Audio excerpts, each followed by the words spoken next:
Hi, and welcome again to another edition of the Left-Handed Hooker. Today, what I want to show you is the corner-to-corner stitch that so many people seem to have a problem with. It is a very simple stitch. It's just a matter of learning the pattern. Now, all you need to know to do a corner to corner is how to chain and how to do a double crochet and a slip stitch. Very, very easy. What you start out with doing is a chain 6. So we've started out making our loop. Again, just for a review for those of you who are still learning, a twist, a pinch, a yarn over, pull through. That's it, simple. Now we're going to crochet 6 chains, so that's 1, 2, 3, 4, 5, and 6. And what we're going to do is we're going to go count from the beginning, 1, 2, 3. So you want 3 chain spaces where you can double crochet. And what we're going to do is we're going to go in the third one and we're going to do a double crochet. Yarn over, insert, yarn over, pull through, and you'll have 2, and then yarn over, pull through. We're going to do that in the next one. Yarn over, go through the single crochet or the chain, yarn over, pull through, again, yarn over, pull through, and pull through. And for the last one, we're doing the same thing again, a double crochet. Now, that is the beginning of your corner to corner. The thing that I really love about this is that it's repetitive. You can make it as big as you want, and you can stop and control what you do however you choose to. A lot of people use this pattern for doing graphicans too, which I've never done but keep meaning to. So we're going to go to the next row, and the rows do go diagonally. They will go 1, then 2, then 3, etc., etc., the further you go on your project. So we're going to chain 3 because you do 3 double crochets for every one of these little sections. I don't know what exactly you call it. And then we're going to do another 3, okay? And remember, we need 3 chain spaces for 3 double crochets. So we go in the third and we do a double crochet. And then we do another double crochet.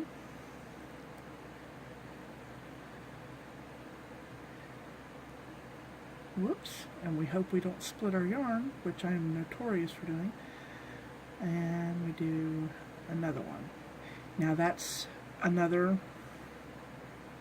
little section here.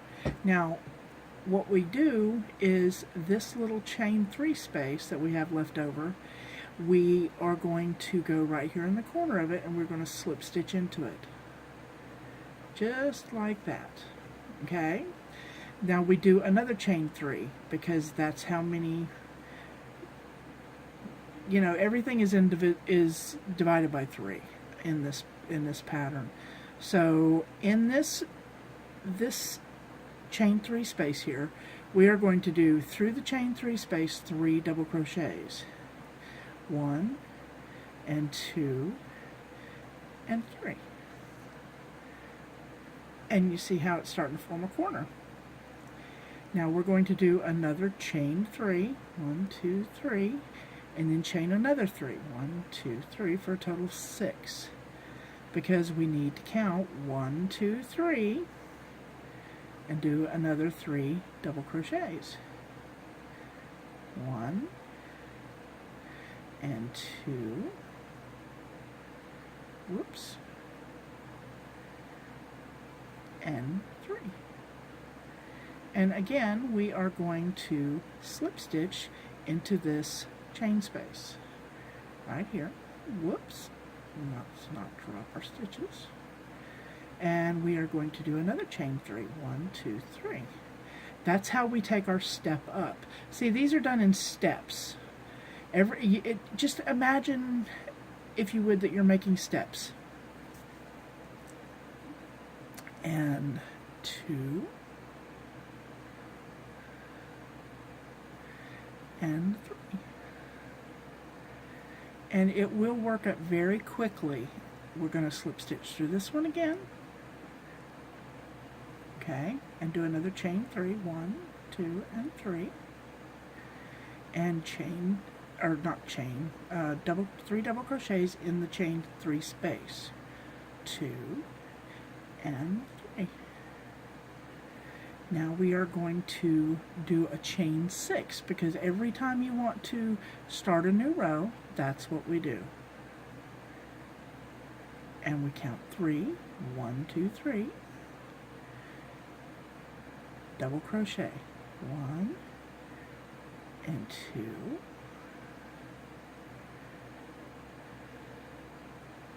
And 3. And again, we continue to do steps. We join into this step with a slip stitch. We chain 3. And we do, in the chain 3 space here, do 3 more double crochets. Now I am going to do a few more rows of this, and I will start back up in just a few minutes. Okay, now I've just done a couple more rows, and for the sake of learning, what I want to do is I want you to see how to decrease. So we're going to imagine this is a much bigger project. What I'm going to do is I'm going to decide that this is as wide as I want to go with my piece. So in order to do that, what we're going to do is we're going to do a chain 3, and instead of doing another chain 3 to go up the side, what we're going to do is we're going to go up and just slip stitch. So that boxes that off, and we will chain 3 again, and now we're going up the stairs like we normally would. 1 double crochet, 2 double crochets, 3 double crochets, and again we are going to slip stitch. Now you could still continue to, if you decided you wanted to make a longer blanket that was longer on one side than it was on the other, you would still continue to increase on this side by getting up here and doing your, sorry, my yarn project that I was working on before shedded. Anyway, what you would do is you would go up this way and come up here and do another increase, and come back down and still decrease on this end. That would allow you to make a project that's longer than it was wide. Okay, so sorry, I get off on tangents. And we are going to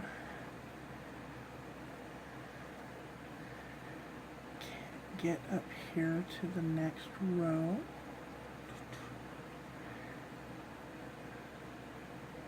And just for the sake of argument, I am going to increase on this end and come back and show you another decrease.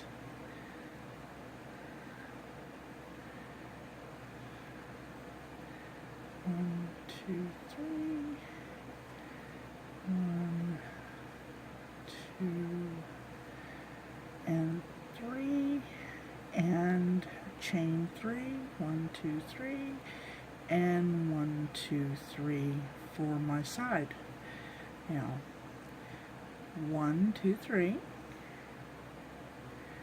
and I would just continue to work up this side.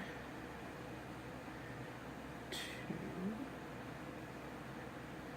Chain stitches are always hard for me to work in. And there we go. And you would again go up the steps until you get up here. But I'm going to undo this and show you how very simple it is to keep decreasing. And what we're going to do is take that chain 3 and slip stitch in here. 1, 2, 3, and again through the chain 3 space. The best way to keep yourself in check with this pattern, I think, is to think of each little step as a box. You have 4 sides to a box, or a square, and just keep going up your steps. That's the left side. And you fill it in 1 and 2 and 3 and to the next step.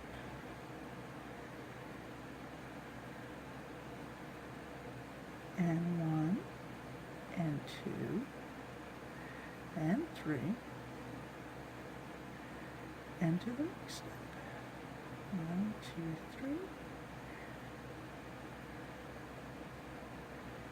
1 and 2 and 3, and this is our top step. And you would, of course, join with a slip stitch, same as always, and then chain 3 and turn and slip stitch again and work your way up, and eventually you end up with a little rectangle or square or whatever. Let's keep going. This is again a very, very easy pattern. It's just a matter of getting the rhythm to it and understanding the concept that, you know, in terms of people using it as graph GANs, I almost think of each one of these little squares as a pixel. You're making a pixel and you're compiling a picture. And if you think of it that way, almost mathematically, it really does make a whole lot more sense. Kind of like piling up a pyramid, except it's a one-sided pyramid. 1, 2, 3, turn, and 1, 2, 3, and turn. And there we go. And one more. 1, 2, 3, and 1, 2. It's like reminds me of dancing. 1, 2, 3, 1, 2, 3. Okay. And you're at your end here. Now, 1, 2, 3. And turn and slip stitch, and 1, 2, 3, and 1, 2, and 3, and slip stitch, and 1, 2, 3, and slip stitch, and guess what?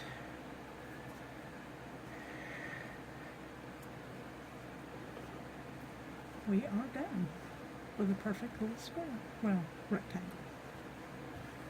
But that, ladies and gentlemen, is a left-handed corner to corner.